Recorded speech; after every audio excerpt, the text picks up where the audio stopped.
दोस्तों आगे वीडियो में आप इमरान प्रतापगढ़ी को गोदी मीडिया की बोलती बंद करते हुए देखेंगे और इसके साथ ही अपने शायरी से गोदी एंकर की इमरान प्रतापगढ़ी द्वारा ऐसा धुलाई आपको देखने के लिए मिलेगा। गोदी एंकर इमरान प्रतापगढ़ी के सामने बार बार राहुल गांधी और विपक्ष की कमतर दिखाने की कोशिश कर रहा था, लेकिन इमरान प्रतापगढ़ी ने जिस जोश में गोदी एंकर को जवाब दिया है वह आपको देखकर बहुत मजा आने वाला है। सरकार को इतना एक्सपोज किया है कि वहां बैठी जनता भी खूब तालियां बजाकर उनका जोरदार समर्थन किया। दोस्तों वीडियो बेहद शानदार है, इसलिए अंत तक देखिएगा, क्योंकि इमरान प्रतापगढ़ी ने जिस तरह पूरी गोदी मीडिया को और सरकार को एक्सपोज किया है, धोया है, आप भी घर पे खुद तालियां बजाने से रोक नहीं पाओगे और इस वीडियो के अंत तक देखें। कितना बचा है और कितना सियासतदां हो गए हैं इमरान प्रतापगढ़ी? पूरा मैं कोशिश कर रहा हूं कि शायर और सियासतदां कितना हो जाएं, उससे ज़्यादा ज़रूरी है कि मेरे अंदर का इंसान कितना बचा हुआ है, मैं उसको बचाने की पूरी कोशिश कर रहा हूं। और संवेदना के स्तर पर मुझे लगता है कि मैं कभी तन्हाई में बैठता हूं तो खुद से आंख मिलाता हूं, तो मुझे लगता है कि यार ठीक है, अभी उतना ख़राब नहीं हुआ हूं और कोशिश करूंगा कि कभी उतना ख़राब ना हो, ये आवाम से भी वादा करता हूं। यही नहीं, अभी और सुनिए। जब तक शायर आईना में देखने के लायक रहे तब तक वो रहता है शायर, इसलिए आपके अंदर शायर तो जिंदा है। शायर समाज का आईना होता है। 33 रैलियां आपने की है महाराष्ट्र में। हाँ, 33 महाराष्ट्र में 33 प्रेस कॉन्फ्रेंसेस की, रोड शो किए। झारखंड में 11 रैलियां की। झारखंड 13, झारखंड 11 जी। और जाके बोलते कैसे हैं, कनेक्ट कैसे करते हैं लोगों से? मतलब एक शायर वहां खड़ा होता है या पॉलिटिशियन खड़ा होता है, कनेक्ट करना जनता से, ये हुनर क्या है? मैं इसलिए जिंदा हूं कि मैं बोल रहा हूं। दुनिया किसी गूंगे की कहानी नहीं लिखती। लोग मुझे सुनने आते हैं, देखने नहीं। फिल्म स्टार्स आते हैं किसी पॉलिटिकल प्रोग्राम में तो लोग उनको देखने आते हैं, उनके डायलॉग सुनना है उनको। मेरे साथ यह है कि जो आवाम आती है मुझे सुनने, वो लाई हुई भीड़ नहीं होती, आई हुई भीड़ होती है। तो मुझे कनेक्ट करने में कोई दिक्कत नहीं आती। मैं उससे बात करता हूं और उसके मुद्दों पर बात करता हूं, शायरी के लहजे में बात करता हूं, तो उसे अच्छा लगता है, तो मुझे कोई दिक्कत नहीं आती कनेक्ट करने में, मुझे अच्छा लगता है। ये जुल्म हो किस पर रहा है? समाज में हाशिए पर मौजूद हर इंसान पर, वो हिंदू भी है, मुसलमान भी है, सिख भी है, ईसाई भी है, और सिस्टम कर रहा है, इसमें कोई दो राय नहीं, आज भी कर रहा है। और उससे एक बहुत लंबी लड़ाई लड़ने की ज़रूरत है। और सबसे बड़ी जिम्मेदारी है कलमकारों की। कलमकार जो है वो सत्ता का अस्थाई विपक्ष है। हमारी जिम्मेदारी है कि जब मैं शायर बन के बोलूं तो फिर हाकिम से आंख मिला के बात करनी है, वो कोई भी हो, वो हमारा अपना हाकिम क्यों ना हो, तब मैं उससे भी आंख मिला करके बात करके बोलूँगा। जब मैं 2010, 2011, 2012, 14 में शेर लिख रहा था, नज़में लिख रहा था, जो नज़्म मेरे इंट्रोडक्शन में उन्होंने सुनाई कि माँ हम भी तेरे बेटे हैं, वो मैंने 2011 में लिखी थी। मैंने मदरसे की नज़्म 2012 में लिखी। उसके बाद हालात जैसे जैसे बदलते गए, मैंने कोशिश की कि मैं अपने कलम के साथ इंसाफ करता रहूँ। सिस्टम जुल्म करता है, इन दिनों थोड़ा बढ़ गया है, आप लोगों ने दिखाना कम कर दिया है, तो हमें और ज़ोर से बावाज़े बुलंद बोलना पड़ता है, बस इतनी सी बात है। लेकिन चूंकि आपने ये चर्चा छेड़ी है, तो आप क्या दोहरा जीवन जी रहे हैं? क्या इमरान को, खुद एक शायर को, एक पार्टी का गुलाम बनना पड़ा ताकि उनकी आवाज़ मैग्नीफाई हो? कई शायर ऐसे हैं जो आज भी ये मानते हैं कि हमें पार्टी और सियासत से कुछ नहीं लेना देना, और उनकी कलम में क्या कम ताकत है? पहले तो आपके सवाल में जो शब्द है, आप आज तक में नौकरी कर रही हैं तो आज तक की गुलाम थोड़े ही हैं। मुझे कैसे भी करके निकाल मेरे भाई, मैं फंस गया हूं यहाँ। मैं पार्टी के साथ काम कर रहा हूँ, हम किसी संस्थान के साथ काम करते हैं, संस्थान हमें सम्मान देता है, हम संस्थान की विचारधारा के साथ सहमत होते हैं, तब तक साथ चलते हैं। जिस दिन हमें लगेगा कि संस्थान हमारी विचारधारा से सहमत नहीं है, हमारी शर्तों को नहीं मान रहा है, उस दिन ये हो सकता है मेरा अपना जो उसूल है कि मैं पार्टी तो नहीं बदलूंगा, राजनीति छोड़ दूंगा। हमारी अपनी एक दुनिया है। क्या राजनीति में आना जरूरी हो गया था इमरान? बिल्कुल जरूरी हो गया। बहुत सारे शायर ऐसे हैं जो मानते हैं कि अपनी कलम को आजाद रखना किसी भी एक पार्टी की विचारधारा से उनकी पूरी जिंदगी का लक्ष्य होता है। नहीं, देखिए, आप जिस दौर में जी रहे हैं, इस दौर में अगर आप ये कह रहे हैं कि आप तटस्थ हैं, तो आप सबसे बड़ी सियासत कर रहे हैं। यह कहना कि मेरा सियासत से कोई लेना देना नहीं है, यह सबसे बड़ी सियासत है।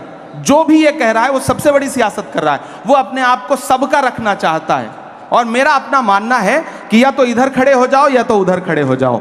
आज का दौर ऐसा है कि आप सिर्फ जुल्म को बुरा मत कहो, जालिम को बुरा मत कहो, जो अच्छा है उसका साथ भी दो। हम सिर्फ फेसबुक पर, ट्विटर पर, इंस्टा पे पोस्ट कर देते हैं, ये मामला हुआ, ये बड़ा गलत हुआ। जिसके साथ गलत हुआ उसके साथ खड़ा कौन होगा? अगर सारे लोग एक सोशल मीडिया पे पोस्ट करके अपनी जिम्मेदारी से अलग हट जाएंगे तो मुझे लगता है कि साथ देने वालों की कमी आ गई। पहले होता था, बड़े बड़े प्रोटेस्ट होते थे, आंदोलन होते थे, हुकूमतें झुकती थीं।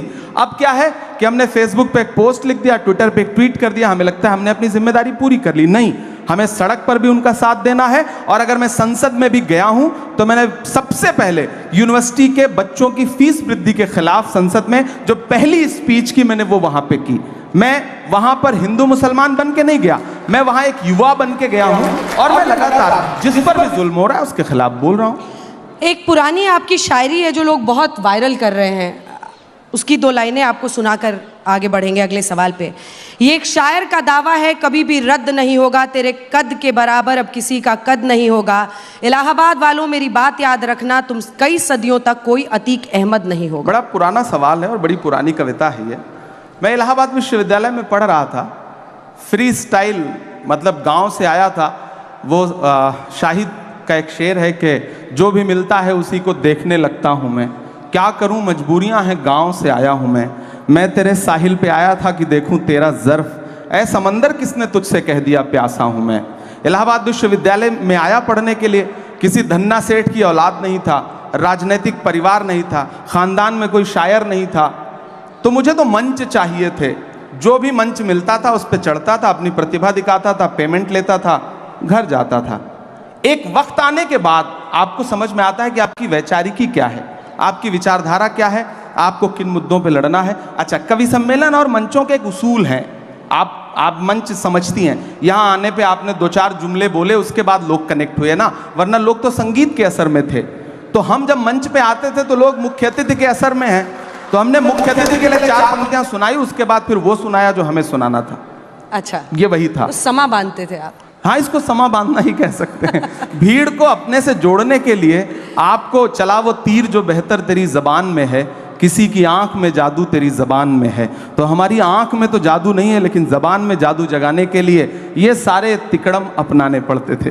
क्या बात है, आपने खुद ही कह दिया तिकड़म अपनाने पड़ते थे। सच्चाई भी शायद शायर की सबसे बड़ी ताकत होती है, अगर पूरी जिंदगी वो उसको किसी पार्टी में रहते हुए भी संभाल कर रख सके। मैं पूरी कोशिश करूंगा, ये आवाम से वादा है मेरा। मैं मानती हूँ कि कई लोग सोशल मीडिया पर सिर्फ इसलिए अब आते हैं क्योंकि उनको ब्लड हंटिंग किसी की करनी होती है। मतलब हम कहते हैं कि सड़क पे लिंचिंग ना हो, लेकिन सोशल मीडिया पर एक अलग किस्म की लिंचिंग होती है लोगों की, और सिर्फ उनकी विचारधारा की वजह से। बीच का रास्ता क्या हो सकता है एक शायर की नजर से? सबसे पहली बात तो मैं अपनी नई नस्लों से एक बात कहूंगा, सोशल मीडिया आपकी बात पहुंचाने का एक जरिया भर है, बहस का प्लेटफॉर्म नहीं है। वहां बहस मत करिए। आपको ट्वीट करना है, आपको फेसबुक पे कुछ लिखना है, इंस्टा पे कुछ लिखना है, लिख दीजिए, डाल दीजिए, अपनी बात पहुंचा दीजिए, उस पर रिप्लाई करने मत जाइए। कमेंट पढ़ने की जबरदस्ती कोशिश मत करिए, और पढ़िए भी तो किसी को रिप्लाई मत करिए। आप रिप्लाई करेंगे और आप सोचेंगे कि सामने वाला आपसे सहमत हो जाए, तो वो तो ऑलरेडी उसका तो काम है ना, वो एक पूरी पेड टीम बैठी है। तो ऐसे में उससे बहस मत करिए, लड़िए मत, अपनी बात रख दीजिए, तो शायद बचे रहेंगे।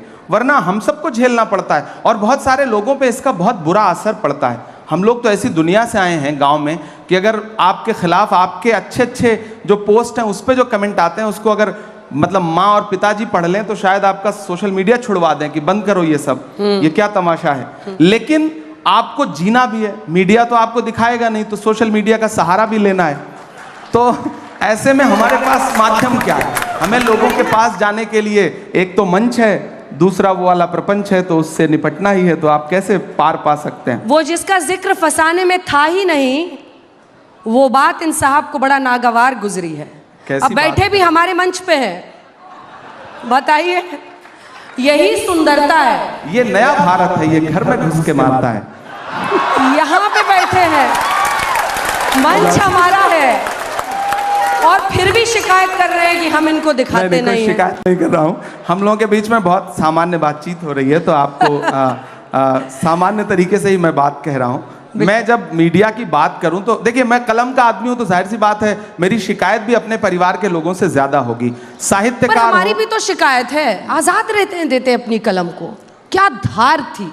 अब ऐसा लगता है आप स्वतंत्र पत्रकारिता चलिए शुरू करिए। बिल्कुल वही कर रहे हैं, हम लोग वही कर रहे हैं, और इसीलिए आप भी मजबूर होते हैं इस मंच पर आने के लिए। देखिए, आप भी मजबूर होते हैं, क्योंकि आज तक जैसा मंच है नहीं।